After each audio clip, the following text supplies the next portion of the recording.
So जसं की तुम्ही पाहिलं व्हिडिओमध्ये की अवधूतची शॉपिंग झालेली आहे आणि त्याला सुंदर असं मी वॉच घेतलेलं आहे. तर ते वॉच कोणतं आहे हे मी तुम्हाला दाखवते. वॉच आहे अरमानीचं आणि अवधूतला मी अरमानीचं वॉच घेतलेलं आहे आणि हे वॉच मला ना फार आधीपासूनच घ्यायचं होतं. तर मी त्यासाठी जाऊन पण आले होते, विंडो शॉपिंग करून आलेले. फायनली मी तेच वॉच घेतलेलं आहे.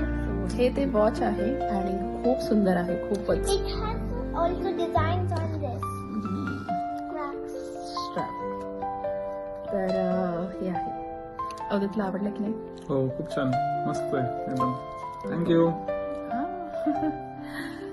इथे मायू आहे ना. हाय. माईला काय भेटलंय? Watch. आणि माईसाठी पण आम्ही वॉच घेतलेला आहे